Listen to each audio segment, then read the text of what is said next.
브릿지 오브 아프리카 사역과 하나님 나라 확장을 위하여 이 시간을 거룩하게 구별하여 기도의 자리에 나와주신 모든 성도님들께 감사드리며 주님의 이름으로 축복합니다. 지금 제가 서 있는 이곳은 프랑스 중부에 위치한 인구 10만의 소도시 뿌아띠의 시청광장입니다. 작년 5월에 이곳에서 파리올림픽 성화봉송 행사가 열렸습니다. 그리고 7월 26일 파리올림픽 개막식에서 보여준 최후의 만찬을 패러디한 퍼포먼스는 전세계 수많은 기독교인들에게 충격과 분노를 가져다 주었습니다. 정통 보수 신앙을 가지고 계신 분들에게는 도저히 용납할 수 없는 예수님에 대한 신성 모독이었습니다. 하지만 프랑스인의 85%가 개막식이 성공적이었다고 평가하였습니다. 또한 프랑스의 역사와 가치관을 알고 있는 비프랑스인들도 대부분 프랑스가 프랑스답게 했네 라고 다소 긍정적인 반응을 보였습니다. 수많은 유구한 기독교 유산을 가지고 있는 프랑스, 8세기에 이슬람의 유럽 정복을 막기 위해 목숨을 걸었던 프랑스가 어쩌다가 예수님의 신성 모독을 아름다움으로 인식하는 나라로 타락하게 되었을까요? 이것을 알기 위해서는 먼저 17세기 유럽의 시대적 상황과 프랑스 철학자 데카르트의 고뇌를 이해해야만 합니다. 지금 제가 서 있는 이곳은 데카르트가 1616년 20세 나이에 법학사 학위를 취득하였던 뿌아띠에 대학 교문 앞에 서 있습니다. 데카르트 역시 이 교문을 나오면서 지금 제가 보고 서 있는 저 노트담 성당에서 하나님께 예배드리고 기도하였을 것입니다. 그런데 한국의 많은 목사님들은 데카르트가 하나님 중심의 기독교 신앙을 파괴하려 했던 안티 기독교였다고 오해하고 있습니다. 사실 그와는 정반대로 이성을 통해 절대적 진리와 하나님의 존재 증명을 변증하려고 혼회하였던 독실한 기독교인이었습니다. 그런데 왜 안티 기독교라는 오해를 받게 되었을까요? 그것은 안타깝게도 선한 의도를 가지고 정립한 데카르트의 방법적 회의가 하나님 중심의 세계관을 인간 중심의 세계관으로, 계시 중심의 신앙을 이성 중심 신앙으로 전락시키는 데 큰 역할을 했기 때문입니다. 그렇다면 이런 비극적인 결과의 원인은 무엇이었을까요? 바로 데카르트가 살았던 17세기 유럽에서 카톨릭과 개신교 사이에 일어났던 30년 기독교 종교 전쟁이 가장 큰 원인이었습니다.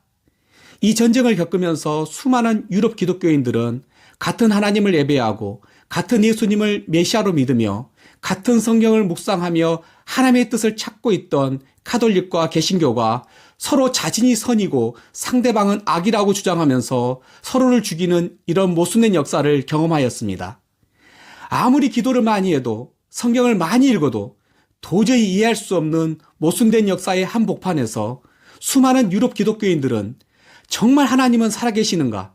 정말 예수님은 사랑의 신인가? 정말 성경은 진리인가라는 회의적인 질문을 던졌습니다. 그렇지만 30년 종교전쟁이 끝나고 데카르트가 죽은 이후에도 프랑스의 카톨릭과 개신교는 계속해서 분열과 갈등의 역사를 반복하였습니다.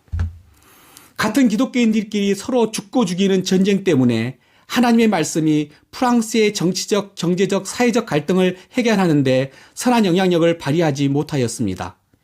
오히려 기독교 분열의 역사를 반복적으로 경험한 대부분의 프랑스인들에게 기독교는 존재 그 자체가 갈등의 씨앗으로밖에 보이지 않게 되었습니다. 차라리 기독교가 사라져야 프랑스의 평화와 안정이 찾아올 거라는 확신을 심어주었습니다. 카톨릭과 개신교 갈등 속에서 통과된 1905년 종교분리법은 카톨릭과 개신교 모두를 소멸의 길로 들어서게 했고 2025년 카톨릭 1.7%, 개신교 0.2%의 선교지 국가로 만들어버렸습니다. 이러한 역사적 경험을 가진 프랑스인들에게 2024년 파리올림픽에서 보여준 예수님의 신성모독 퍼포먼스가 수치가 아닌 자부심으로 다가오는 것은 아주 당연한 결과입니다. 그런데 프랑스의 이야기가 2025년 한국에서 바른 믿음과 건강한 교회 그리고 선교 한국의 꿈을 가진 성도님들에게는 남일처럼 보이지 않을 것입니다. 어쩌면 오늘날의 한국교회가 처한 상황이 과거 프랑스 교회보다 더 심각할지도 모릅니다. 왜냐하면 지금의 한국교회는 카톨릭과 개신교의 분열보다는 오히려 같은 개신교 안에서의 분열이 더 심각하기 때문입니다. 지금 윤석열 대통령 탄핵 사건을 두고도 같은 개신교 안에서 지역에 따라 교리에 따라, 정치 색깔에 따라 좌우로 나뉘어 자기와 생각이 다른 기독교 신령을 향하여 조롱하고 있습니다. 이러한 개신교의 분열 상황이 계속 진행된다면 진리에 대해서 고뇌하는 기독 청년들부터 이 모순된 한국 교회의 염증을 느끼면서 교회 탈출이 더 가속화될 것입니다. 그리고 비기독교 청년들 대다수는 복음에 대한 무관심 단계를 넘어서서 한국 교회들이 소멸되어야 한국 사회가 더 안정될 것이라고 확신하게 될 것입니다. 그 결과 오늘날 프랑스 성도들이 아프리카에서 선교하는 것은 가능하지만 프랑스 백인들에게 복음을 전해서 회심시키는 것은 불가능해 라고 낙담하고 있듯이 우리도 10년 후에 세네갈 플라이 종족을 선교하는 것은 가능하지만 우리 아들, 딸들에게, 우리 손자, 손녀에게 복음을 전하는 것은 불가능해 라고 고백하게 될지도 모릅니다. 그래서 이러한 한국교회에 예수님이 지금 오셔서 설교하신다면 과연 어떤 본문을 선택하실까라고 상상해 보았습니다. 저는 요한복음 17장 20절에서 21절을 선택하실 거라고 생각합니다. 나는 이 사람들을 위해서만 비는 것이 아니고 이 사람들의 말을 듣고 나를 믿는 사람들을 위해서도 빕니다. 아버지께서 내 안에 계시고 내가 아버지 안에 있는 것과 같이 그들도 하나가 되어서 우리 안에 있게 하여 주십시오. 그래서 아버지께서 나를 보내셨다는 것을 세상이 믿게 하여 주십시오. 왜냐하면 이 구절에는 한국 교회가 지금의 위기를 극복하고 건강한 교회 그리고 부흥하는 선교 한국으로 나아가는 가장 확실한 정답을 제시해주고 있기 때문입니다. 사복음서 중에 기록 목적을 가장 분명하게 말해주는 책이 바로 요한복음입니다. 요한복음 20장 30절에서 31절 예수께서는 제자들 앞에서 이 책에 기록하지 않은 다른 표징도 많이 행하셨다. 그런데 여기에 이것이나마 기록한 목적은 여러분으로 하여금 예수가 그리스도요 하나님의 아들이심을 믿게 하고 또 그렇게 믿어서 그의 이름으로 생명을 얻게 하려는 것이다. 이 말씀을 논리적인 순서대로 정리하면 이렇게 됩니다. 먼저 여러 표징을 설명하여 예수님이 그리스도요 하나님의 아들이심을 알게 한다. 그 다음 예수님을 믿게 한다. 마지막으로 예수님을 믿어 생명을 얻게 한다. 그런데 여기서 한 가지 의문이 듭니다. 예수님이 누구인지 알게만 된다면 과연 자동적으로 믿고 구원에 꼴이 나게 되는가? 그런데 우리는 아는 것과 믿는 것이 쉽게 하나 되지 않는다는 것을 경험을 통해 익히 잘 알고 있습니다. 그리고 요한복음 9주에서도 분명하게 이야기해 줍니다. 요한복음은 크게 5단계로 나눌 수 있습니다. 먼저 1장 프롤로그에서 7개의 예수님의 호칭을 통해서 앞으로 등장할 7개의 표적을 준비합니다. 그리고 2장부터 12장 예수님의 7개 표적을 통해서 예수님이 그리스도요 하나님의 아들이심을 아주 분명하게 알려주고 있습니다. 그렇다면 11장부터 12장에서 7번째 표적인 나사로의 죽음과 부활 그리고 믿지 않는 자들의 심판 이야기에서 곧바로 18장 예수님의 죽음과 부활을 통한 구원 이야기로 이어지는 것이 훨씬 매끄럽게 이어집니다. 하지만 사건의 흐름을 단절시키는 듯한 고별 설교가 13장부터 17장에 삽입되어 있습니다. 요한은 기록 목적에 맞지 않게 이야기의 흐름을 깨트리는 듯한 고별 설교를 왜 삽입했을까요? 왜냐하면 연약한 제자들이 예수님이 누구이신지 아는 것만으로는 끝까지 믿음을 지켜 구원의 꼴이라는 것이 불가능함을 알았기 때문입니다. 13장부터 17장 고별 설교에서 아는 것과 믿는 것이 하나 되어 최후 승리를 얻는 데 필요한 2가지를 기록하였습니다. 첫 번째는 하나님으로부터 주어지는 성령의 돌보심이 필요하다고 말하고 있습니다. 요한복음 14장 26절 보혜사 곧 아버지께서 내 이름으로 보내실 성령께서 너희에게 모든 것을 가르쳐 주실 것이며 또 내가 너희에게 말한 모든 것을 생각나게 하실 것이다. 두 번째는 성령님과 함께 사랑으로 서로를 돌봐주는 사랑의 공동체가 필요하다고 말하고 있습니다. 요한복음 15장 12절 내 계명은 이것이다. 내가 너희를 사랑한 것 같이 너희도 서로 사랑하여라. 그런데 지금 우리의 현실은 어떻습니까? 이번에 개봉한 오징어 게임 2가 우리의 현실을 아주 잘 보여주고 있습니다. 지금 한국 사회에는 파란색과 빨간색만 존재하는 것 같습니다. 게임을 계속하자는 O를 선택한 사람들과 게임을 멈춰야 한다는 X를 선택한 사람들이 두 편으로 나뉘게 됩니다. 자신의 생각과 다르다고 두 편으로 갈라져서 서로를 향해 조롱하다가 증오가 점점점 쌓여서 나중에는 서로를 죽이는 단계까지 이르게 됩니다. 하지만 이런 증오와 갈등의 한복판에서 예수님이 요한복음 17장에서 가르쳐 주셨던 제자도의 모습을 보여주는 한 인물이 등장합니다. 바로 강하늘이 배역한 388번 강대호입니다. 388번 강대호는 390번 해병대 선배와 함께 게임을 멈추게 하자고 뜻을 모았습니다. 하지만 이 해병대 선배는 거액의 상금을 본 후 X에서 O로 배신하게 됩니다. 배신한 390번 해병대 선배는 미안한 마음에 홀로 앉아서 빵을 먹습니다.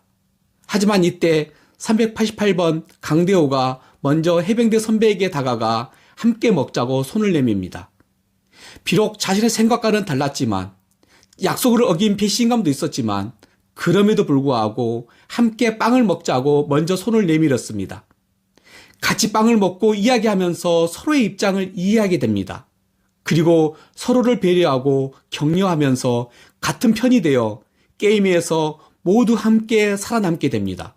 예수님은 한국교회를 위하여 지금 388번 강대호처럼 하나님의 나라를 위하여 자신과 다른 생각을 가진 성도들에게 먼저 다가가 손을 내밀고 함께 힘을 모으는 제자를 찾고 계십니다.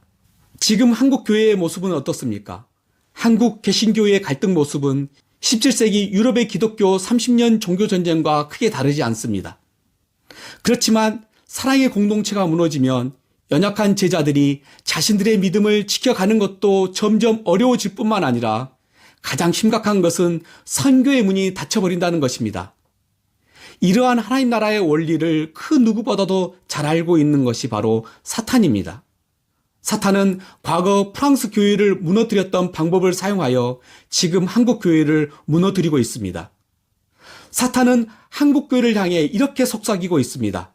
그래, 교회 건물을 더 크게, 더 많이 지어라. 성경금 더 많이 보내라.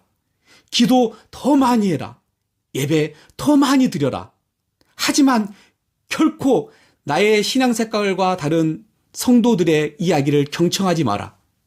먼저 화해의 손을 내미는 것은 복음을 타협하는 것이다. 배교행위다. 라고 우리를 속이고 있습니다. 아무리 헌금을 많이 해도, 교회 행사를 많이 해도, 구제를 많이 해도 예수님의 제자들이 분열하면 복음은 아무런 영향력을 발휘하지 못한다는 것을 사탄은 너무너무 잘 알고 있습니다.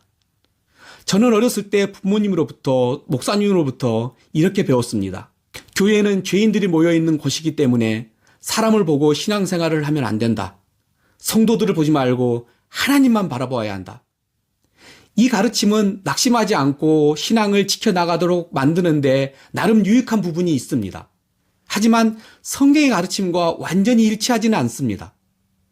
하나님이 세상을 구원하시기 위하여 선택하신 구원의 경륜이 있습니다. 그것은 바로 세상에서 보잘것없는 예수님의 제자들이 예수님의 십자가 사랑 때문에 기뻐할 수 없는 상황에서 기뻐하고, 감사할 수 없는 상황에서 감사하고, 사랑할 수 없는 상황에서 서로 사랑하는 모습을 세상에 보여줌으로써 세상 사람들이 복음을 믿고 영생에 이르는 방법을 선택하셨습니다. 그래서 예수님께서 십자가에 달려 돌아가시기 전에 이렇게 하나님께 기도하셨던 것입니다.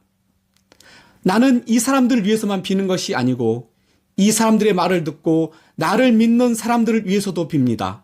아버지께서 내 안에 계시고 내가 아버지 안에 있는 것과 같이 그들도 하나가 되어서 우리 안에 있게 하여 주십시오.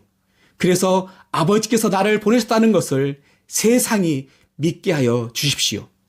교회가 하나 되고 제자들이 서로 사랑하는 삶을 보여주는 것 외에 다른 그 어떤 것으로도 세상에 하나님을 보여줄 방법은 없습니다. 잃어버린 한 영혼이 구원받는 것을 갈망하여 이 자리에 모인 우리부터 예수님이 가르쳐 주신 하나 되게 하는 제자의 길을 걸어갑시다. 그래서 우리는 항상 우리와 함께 하시는 성령님의 돌보심 속에서 우리가 섬기는 가정과 교회를 하나 되게 하여 하나님을 세상에 보여주는 거룩한 도구로 쓰임받는 저와 여러분이 되기를 예수 그리스도의 이름으로 축원드립니다.